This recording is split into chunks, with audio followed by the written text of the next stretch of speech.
Hello student, आज हम class 9th की बुक साइंस का 5वां चैप्टर पढ़ने जा रहे हैं जो बायोलॉजी का फर्स्ट चैप्टर है। हम साइंस बुक की शुरुआत बायोलॉजी से कर रहे हैं, तो इसमें आपको कुछ महत्वपूर्ण पॉइंट बताए जाएंगे, उसको आपको नोट करना है और ध्यानपूर्वक पूरे अध्याय को पढ़ना है। तो हम शुरू करते हैं। चैप्टर का नाम जीवन की मौलिक इकाई यानी कि the fundamental unit of life. तो जीवन की मौलिक इकाई यानी कोशिका से बात की जा रही है। कोशिका हमारे शरीर की सबसे छोटी इकाई कोशिका को माना गया है।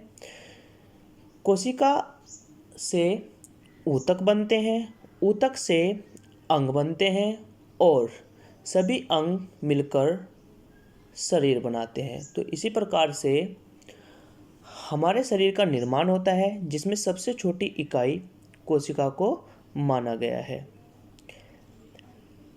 सभी जीव सूक्ष्म कोशिकाओं से मिलकर बने होते हैं, जिसे कोशिका कहते हैं। तो बच्चों,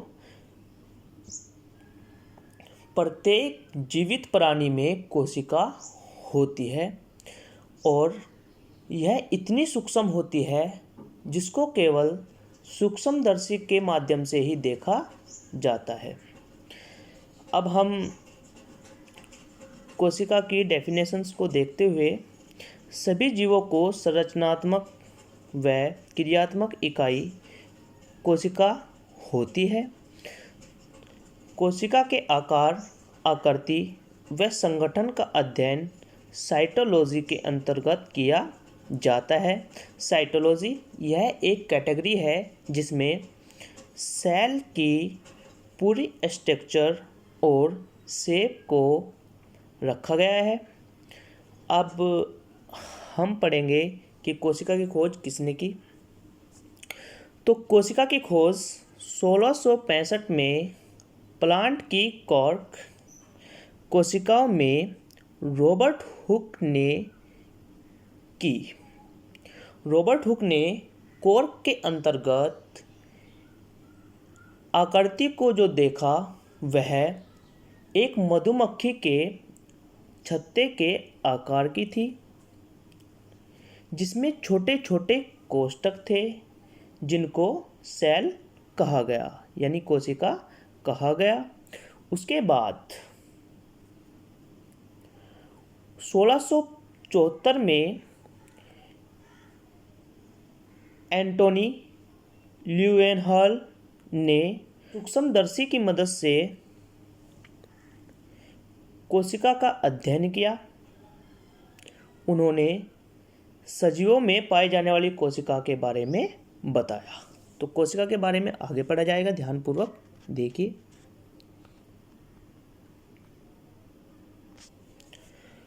तो प्रकृति में जितने भी जीव जंतु पाए जाते हैं उनमें वे जीव दो प्रकार के होते हैं। कुछ एक कोष के जीव होते हैं, कुछ बहुकोष के जीव होते हैं। एक कोष के जीवों को यूनिसेलुलर ऑर्गेनिज्म कहा जाता है और बहुकोष के जीवों को मल्टीसेलुलर ऑर्गेनिज्म कहा जाता है। तो कुछ लक्षण के आधार पर हम एक कोष के जीवों और बहुकोष के जीवों में अंतर पाएंगे।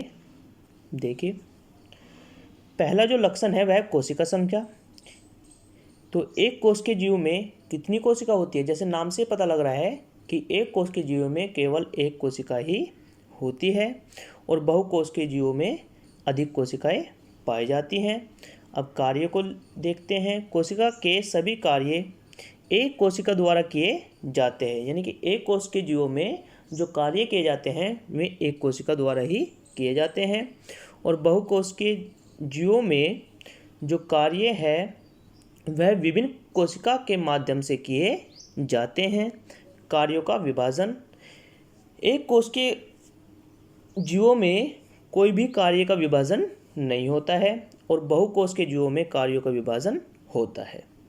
जनन, एक कोश के जीवों में जनन एक कोशिका द्वारा ही होता है और बहुकोश के जीवों में सभी कोशिकाएं ही कोशिका जनन में भाग लेती हैं। आयु,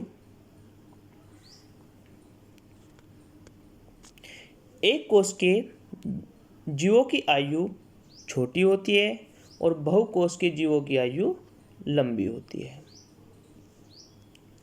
तो बच्चों, प्रकृति में एक कोशिका वाले जीव भी होते हैं और बहुकोश के जीव भी होते हैं। तो एक कोश के जीव में देखा जाए तो हमारे कुछ एग्जाम्पल हैं, जैसे अमीबा। आपको बीच में ही अमीबा का डायग्राम दिख रहा होगा। यह एक कोश के जीव है और जिसमें पैरामीशियम भी आता है। और बहुकोश के जीव में प्लांट्स, जितने भी पेड़ पौधे हैं, और मनुष्य भी आते हैं। कोशिका के आधार पर अंतर देखिए, 2 टाइप्स की कोशिकाएं होती हैं, जैसे प्रोकैरियोटिक कोशिका और यूकैरियोटिक कोशिका। प्रोकैरियोटिक कोशिका देखिए, आकार में बहुत छोटी होती है, यानी कि वे कोशिकाएं जो आकार में बहुत छोटी होती हैं, जिनको हम सामान्य आंखों से नहीं देख सकते हैं, उन्हें प्रोकैरियोटिक कोशिकाएं कहते हैं। यूकैरियोटिक कोशिकाएं वे कोशिकाएं जो आकार में अधिक विकसित या बड़ी होती हैं, जिनको हम सामान्य आंखों से देख सकते हैं, उन्हें हम यूकैरियोटिक कोशिकाएं कहते हैं। कोशिका का केंद्रीय भाग न्यूक्लियोइड झिल्ली से नहीं ढका होता है, यानी कि जो ये प्रोकैरियोटिक कोशिकाएं हैं, उनका जो केंद्रक वाला भाग है वह न्यूक्लियर झिल्ली से नहीं ढका रहता है। और यूकैरियोटिक कोशिकाओं में न्यूक्लियर झिल्ली से केंद्रक वाला भाग घिरा रहता है। केंद्रक कोशिका का मुख्य भाग होता है, उसके बारे में भी आगे पढ़ा जाएगा। प्रोकैरियोटिक कोशिकाओं में केंद्रक अनुपस्थित होता है और यूकैरियोटिक कोशिकाओं में केंद्रक उपस्थित होता है। झिल्ली द्वारा घिरे अंग अनुपस्थित होते हैं और अंगक झिल्ली द्वारा घिरे रहते हैं, यानी कि यूकैरियोटिक कोशिका में जो अंग हैं वो एक झिल्ली के द्वारा घिरे रहते हैं। प्रोकैरियोटिक कोशिका में कोशिका विभाजन विखंडन या कोशिका विभाजन द्वारा होता है, यानी कि एक कोशिका अपने में से ही दूसरी कोशिका का निर्माण करती है, अपने में से टूट के या अपनी बॉडी से अलग होके। लेकिन यूकैरियोटिक कोशिका में ऐसा नहीं होता। यूकैरियोटिक कोशिका में कोशिका विभाजन माइटोसिस और मियोसिस के द्वारा होता है। इनके बारे में भी आगे पढ़ाया जाएगा।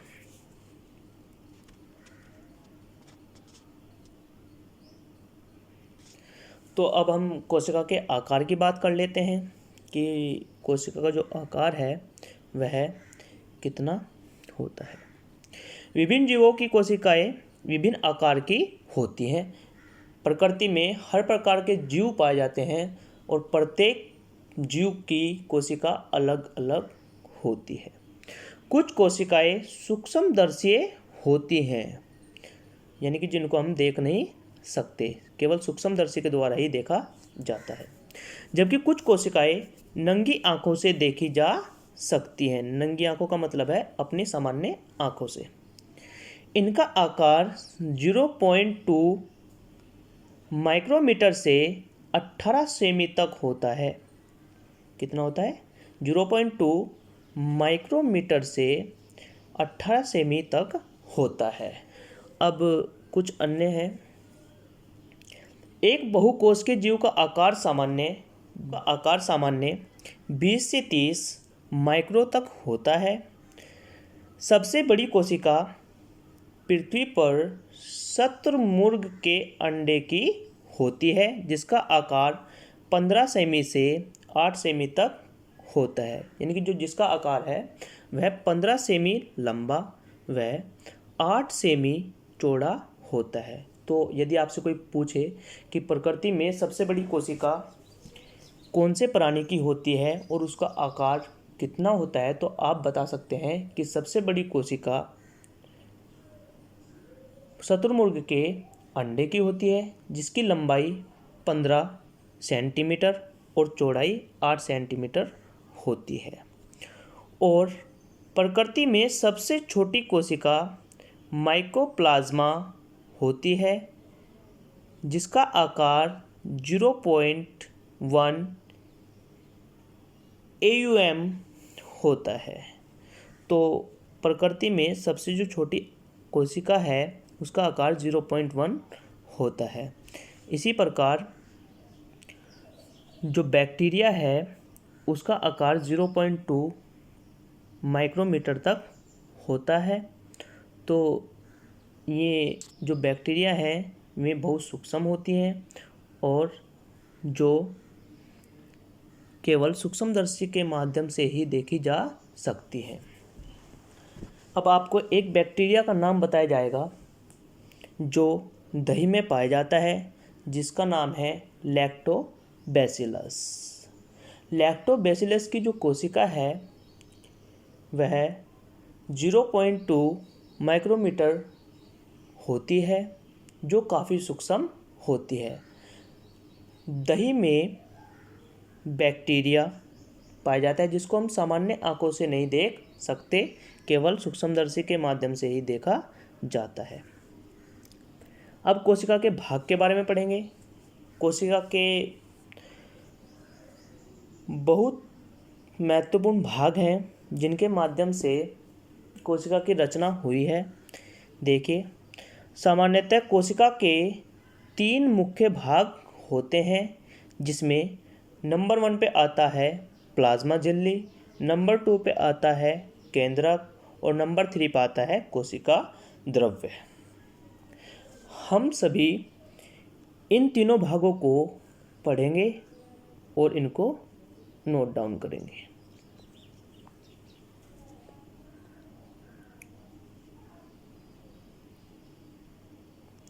सबसे पहला आता है हमारा कोशिका झिल्ली या प्लाज्मा झिल्ली। देखो, कोशिका झिल्ली को ही प्लाज्मा झिल्ली कहते हैं। इसका इंग्लिश में नाम सेल मेम्ब्रेन है। देखिए, कोशिका झिल्ली का प्लाज्मा झिल्ली या प्लाज्मोलेमा कहते हैं, यानी कोशिका झिल्ली को ही हम प्लाज्मा झिल्ली और प्लाज्मोलेमा कहते हैं। यदि आपको एग्ज़ाम में क्वेश्चन पूछ लिया जाए कि प्लाज्मा लेमा क्या होता है, तो आप कोशिका झिल्ली या प्लाज्मा झिल्ली के बारे में ही बता सकते हैं। देखिए, यह प्रत्येक कोशिका को दूसरी कोशिका के कोशिका द्रव्य से अलग रखती है। अब जैसा कि आपको पता है कि जितने भी प्लांट्स हैं और मनुष्य, ये बहुकोशिकीय जीव होते हैं। इनमें अधिक मात्रा में कोशिकाएं पाई जाती हैं। तो एक कोशिका को दूसरी कोशिका से अलग रखने का कार्य कोशिका झिल्ली का ही होता है। जंतु कोशिका व पादप कोशिका दोनों में कोशिका झिल्ली पाई जाती है। यह जंतु कोशिका में सबसे भारी झिल्ली वह पादप कोशिका में से कोशिका भित्ति के नीचे वाली होती है, यानी कि जंतु कोशिका में सबसे बाह्य होती है और पादप कोशिका में कोशिका भित्ति के ठीक नीचे होती है। देखो स्टूडेंट्स, पादप कोशिका में कोशिका भित्ति होती है और जंतु कोशिका में कोशिका भित्ति नहीं होती है। तो जंतु कोशिका और पादप कोशिका में सबसे पहला मेन डिफरेंस यानी अंतर यही है कि जंतु कोशिका में कोशिका भित्ति पाई जाती है और पादप कोशिका में कोशिका भित्ति नहीं पाई जाती। कोशिका झिल्ली प्रोटीन्स वह लिपिड से बनी होती है। यदि आपसे कोई पूछ ले कि कोशिका भित्ति किस किस चीज़ से बनी होती है, तो आप बता देना कि जो कोशिका भित्ति है कोशिका झिल्ली है वह प्रोटीन और लिपिड से मिलकर बनी होती है। कोशिका झिल्ली वर्णात्मक प्रागम्य झिल्ली होती है जो कोशिका के अंदर या बाहर से केवल कुछ पदार्थों को अंदर या बाहर आने जाने देती है। तो जैसा कि आपको डायग्राम में भी दिखाया हुआ है कि बहुत ऐसे पदार्थ जो कोशिका के द्वारा ही बनकर बाहर जाते हैं और कोशिका को अपना भोजन प्राप्त करने के लिए कुछ अन्य पदार्थों को अंदर लेना होता है, तो वे पदार्थ इसी कोशिका झिल्ली के द्वारा अंदर बाहर जाते हैं।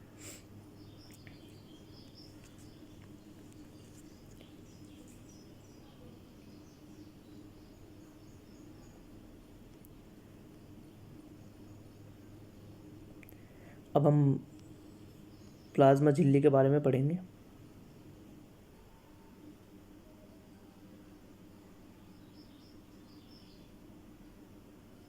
प्लाज्मा मेम्ब्रेन यानी कि प्लाज्मा मेम्ब्रेन के कार्य या कोशिका झिल्ली के कार्य, इसमें फर्स्ट पॉइंट है, ये आपको राइट डाउन भी करना है। इसकी डेफिनेशन 2 या 4 पॉइंट शुरू के जो पढ़ाए हुए हैं वो भी आपको राइट डाउन करने हैं और इसके कार्य भी आपको राइट डाउन करने हैं।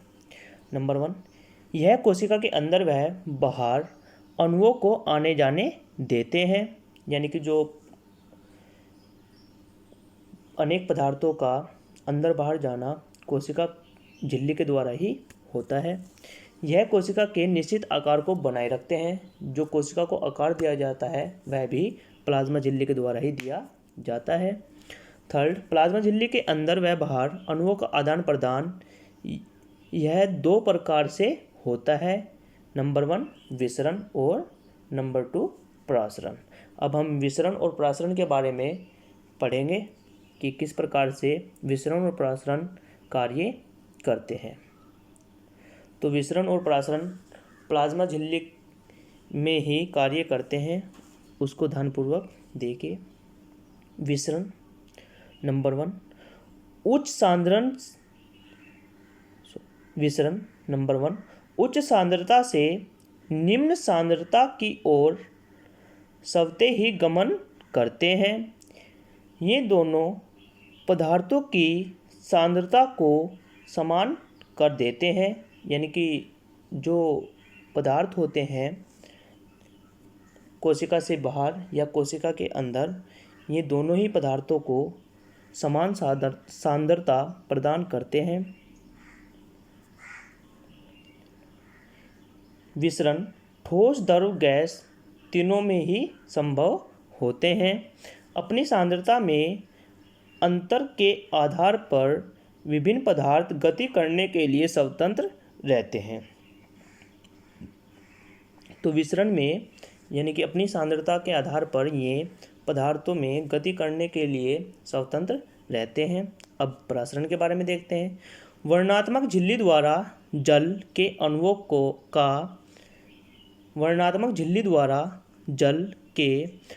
का उच्च सांद्रता से निम्न सांद्रता की ओर गमन करते हैं। अब जैसा हमने विसरण में पढ़ा था कि ये उच्च सांद्रता से निम्न सांद्रता की ओर स्वतः ही गमन करते हैं, लेकिन प्रासरण में ये वर्णनात्मक झिल्ली द्वारा जल के अणुओं का उच्च सांद्रता से निम्न सांद्रता की ओर गमन करते हैं। जल के अणुओं का यह दोनों पदार्थों की सांद्रता को समान कर देते हैं। इनका भी यही कार्य होता है कि ये भी दोनों पदार्थों को समान सांद्रता में बदल देते हैं। केवल द्रव्य माध्यम में होते हैं। विसरण तीनों माध्यम में होता है, लेकिन ये केवल द्रव्य माध्यम में ही होते हैं, जैसे द्रव जल, इसलिए जल को बताया गया है। केवल विलय की गति करने के लिए स्वतंत्र विलयन नहीं है।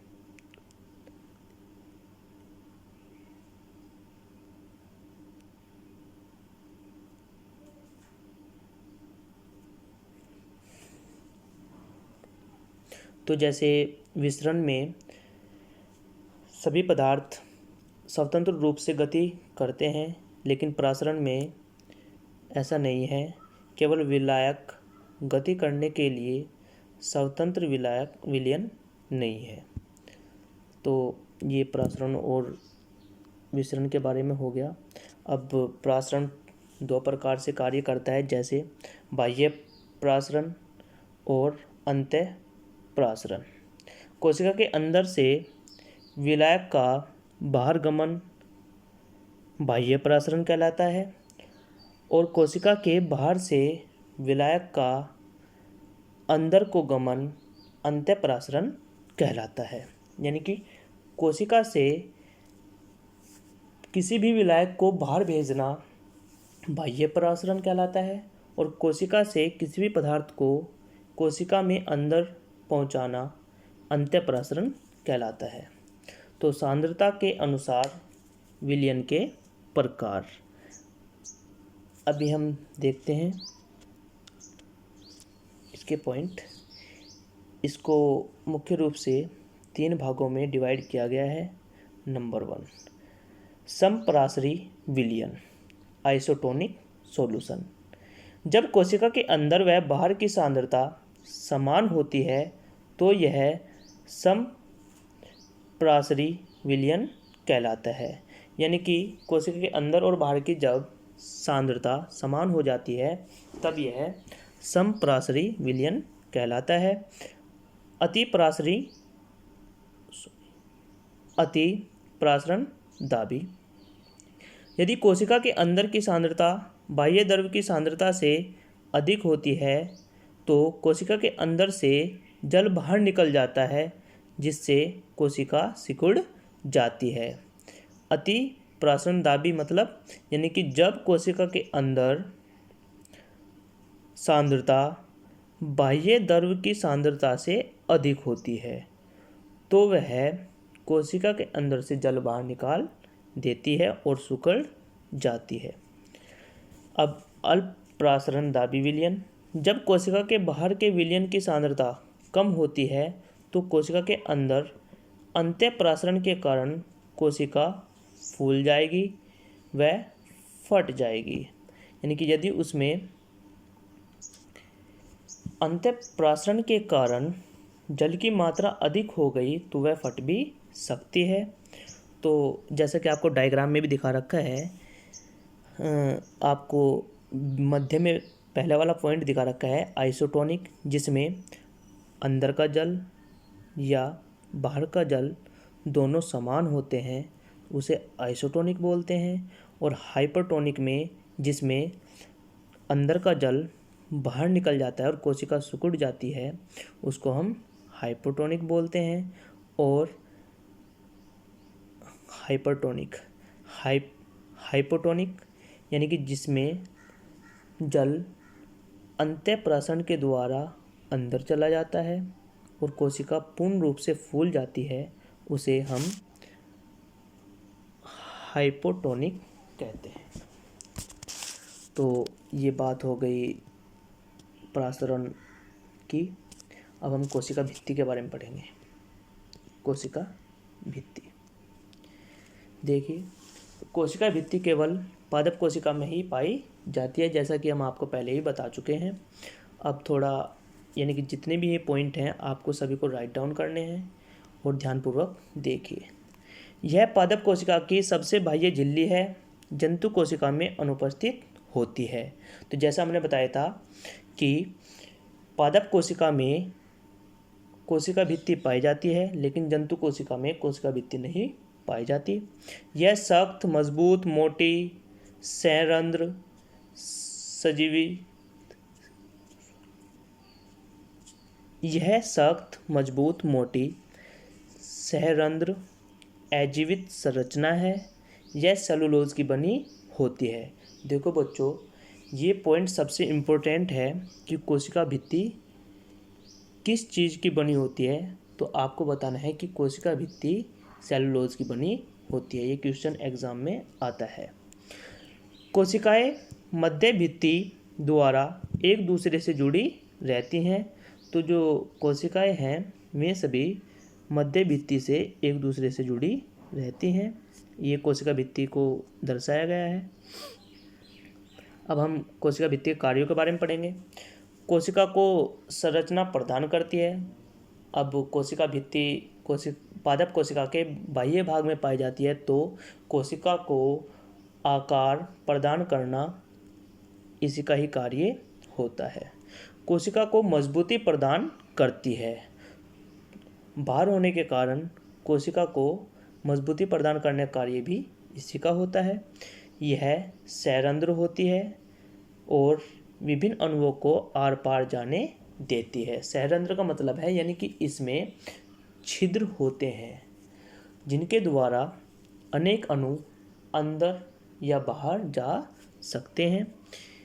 इनमें मरम्मत करने वह पुनर्जनन करने की अक्षमता होती है।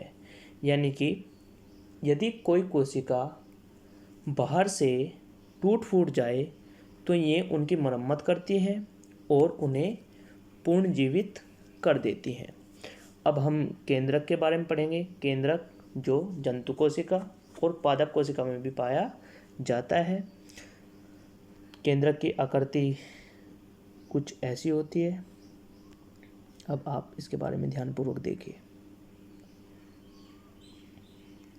यह कोशिका का सबसे महत्वपूर्ण अंग है जो कि कोशिका की सभी क्रियाओं पर नियंत्रण करता है। यानी कि कोशिका का जो सबसे महत्वपूर्ण अंग है वह केंद्रक ही होता है और कोशिका पर पूर्ण नियंत्रण केंद्रक का ही होता है। यह कोशिका का केंद्रक है यह कोशिका का केंद्र है यानी कि यह कोशिका के मध्य में होता है और सभी क्रियाओं को नियंत्रण करता है। इसकी खोज 1861 में रॉबर्ट ब्राउन ने की थी। यूकेरियोटिक कोशिका में स्पष्ट केंद्रक होता है जबकि प्रोकैरियोटिक कोशिका में प्राथमिक केंद्रक होता है। मतलब यूकेरियोटिक कोशिका में आप केंद्रक को स्पष्ट इलेक्ट्रॉनिक माइक्रोस्कोप के द्वारा देख सकते हो, लेकिन प्रोकैरियोटिक कोशिकाएं जो आकार में काफ़ी छोटी होती हैं इसलिए उसमें केवल प्राथमिक केंद्रक होता है जो बिखरा हुआ होता है जिसको हम स्पष्ट रूप से नहीं देख सकते। आगे देखिए, इसके ऊपर की द्विस्तरीय झिल्ली केंद्रक झिल्ली होती है। यानी कि जो आपको डायग्राम में भी दिख रहा होगा कि जो इसके सबसे ऊपर एक झिल्ली दिख रही होगी आपको, वह द्विस्तरीय होती है जिसको हम केंद्रक झिल्ली भी कहते हैं। केंद्रक द्रव्य में केंद्रकाय वह क्रोमैटिन धागे होते हैं। यानी कि केंद्रक में केंद्रकाय आपको मध्य में ही केंद्रकाय दिख रही होगी और क्रोमैटिन धागे होते हैं। केंद्रकाय के पास ही क्रोमैटिन धागे पाए जाते हैं। आगे देखिए, क्रोमोसोम या क्रोमैटिन धागे डीएनए के बने होते हैं जो कि आनुवांशिक सूचनाओं को एक पीढ़ी से दूसरी पीढ़ी में जनन के द्वारा भेजते हैं। देखो बच्चों, अब इसमें डीएनए की बात आ चुकी है तो आपने डीएनए के बारे में काफ़ी सुना ही होगा। अब हम आपको डीएनए की पहले तो फुल फॉर्म बता देते हैं। डीएनए की फुल फॉर्म होती है deoxy ribo nucleic acid. DNA, D for deoxy ribo, N for nucleic और ए फॉर एसिड। ठीक है, तो यह एक आनुवांशिक घटक है जो एक पीढ़ी से दूसरी पीढ़ी में पहुंचता है। अब हम केंद्रक के कार्यों के बारे में पढ़ेंगे। यह कोशिका की सभी उपापचय क्रियाओं का नियंत्रण करता है। यह आनुवांशिकी सूचनाओं को एक पीढ़ी से दूसरी पीढ़ी में भेजने का कार्य करता है। जैसा कि हम ऊपर पढ़ ही चुके हैं कि केंद्रक का मुख्य कार्य सभी क्रियाओं पर नियंत्रण करना और इसमें जो आनुवांशिक गुण पाया जाता है डीएनए, वह एक पीढ़ी से दूसरी पीढ़ी में भी पहुंचता है। अब हम पढ़ेंगे कोशिका द्रव्य के बारे में। कोशिका द्रव्य जिसको हम साइटोप्लाज्म कहते हैं। कोशिका वह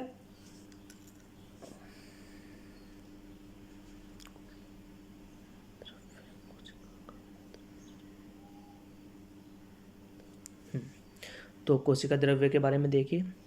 कोशिका का वह द्रव्य जिसमें सभी कोशिका अंगक पाए जाते हैं कोशिका द्रव्य कहलाता है। यानी कि पूर्ण रूप से जो कोशिका होती है उसमें सभी अंग होते हैं, तो वे सभी अंग इस कोशिका द्रव्य में ही पाए जाते हैं। यहाँ जैविक व कैटाबोलिक क्रियाएं संपन्न होती हैं। इन्हें दो भागों में बांटा जाता है। देखिए कौन कौन सी क्रियाएं होती हैं। नंबर 1 देखिए, सिस्टोल, जलीय द्रव जिसमें विभिन्न प्रोटीन होता है। यानी कि सिस्टोल यह एक ऐसा द्रव होता है जिसमें प्रोटीन पाया जाता है। कोशिका अंगक, सेल ऑर्गेनेल्स, विभिन्न प्रकार के अंगक जो प्लाज्मा झिल्ली द्वारा घिरे होते हैं। यानी कि विभिन्न प्रकार के अंगक होते हैं जो प्लाज्मा झिल्ली के द्वारा घिरे रहते हैं।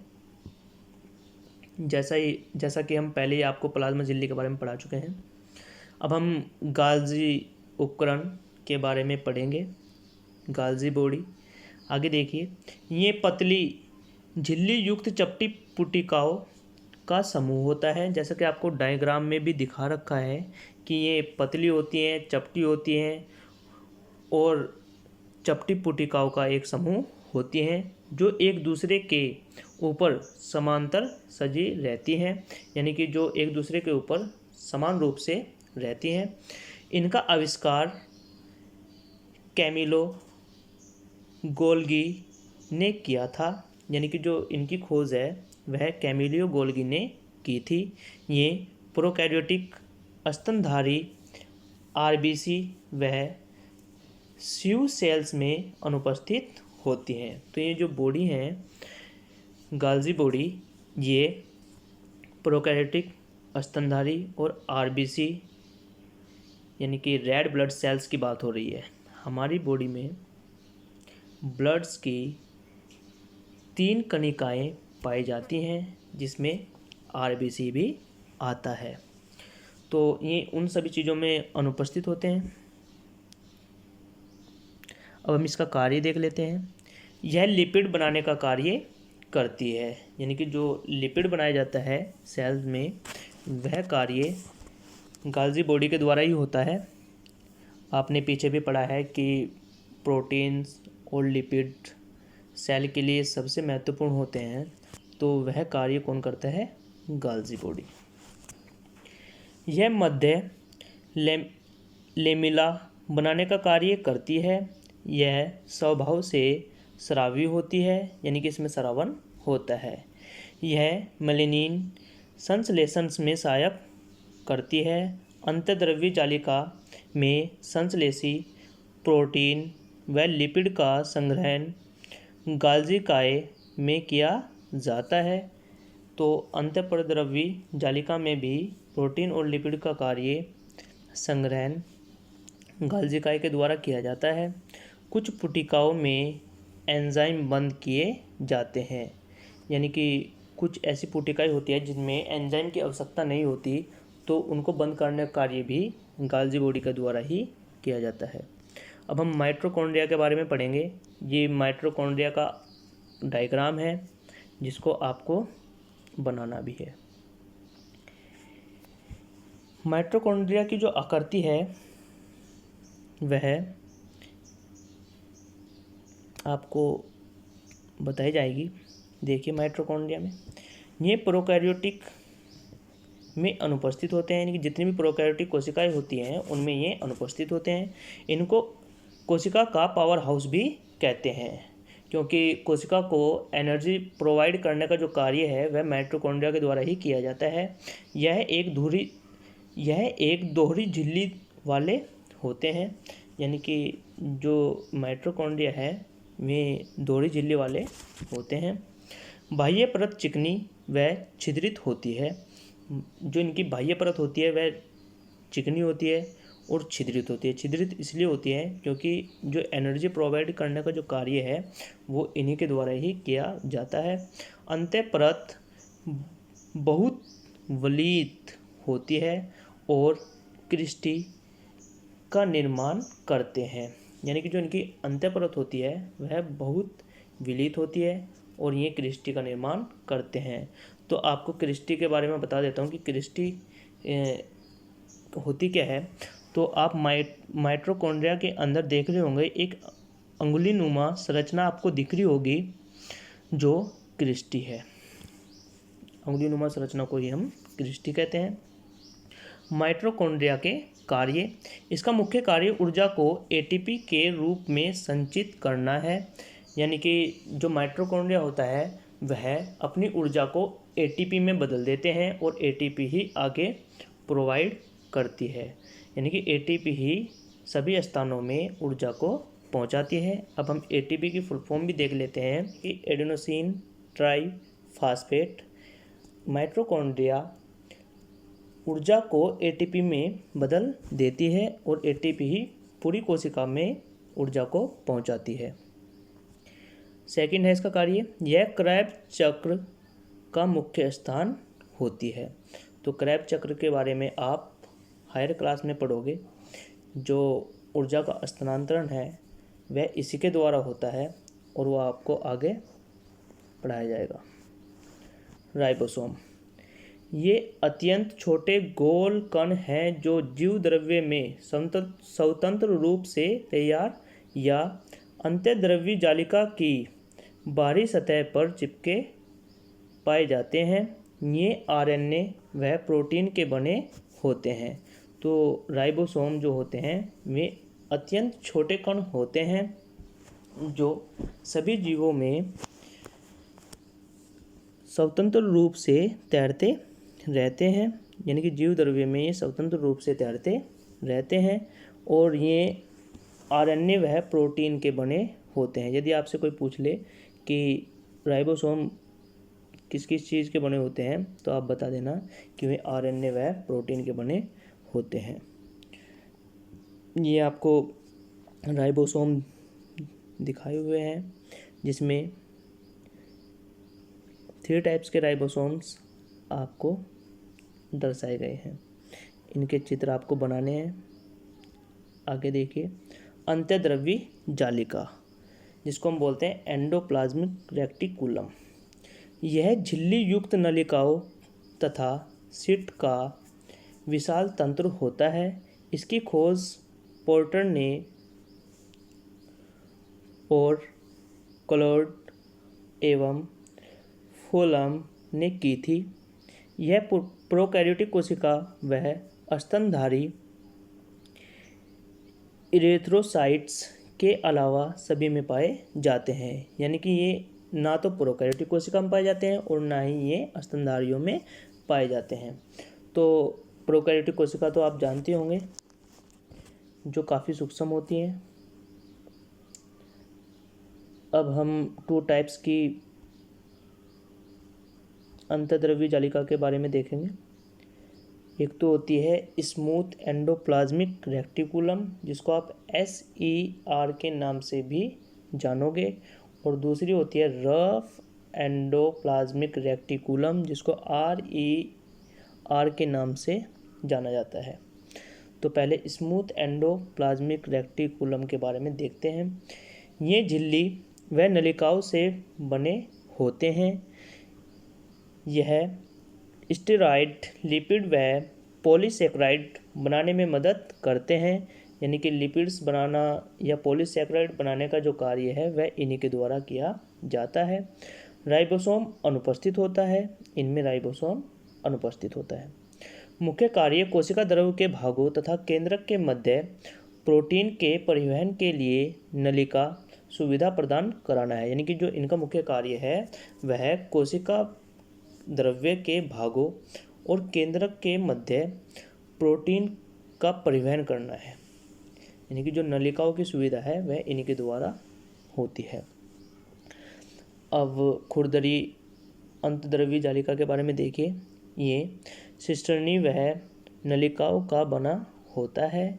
प्रोटीन संश्लेषण में सहायक होते हैं। ये मुख्य रूप से प्रोटीन संश्लेषण में सहायक होते हैं। इनमें राइबोसोम उपस्थित होता है। अब हम इसके कार्यों के बारे में देखते हैं।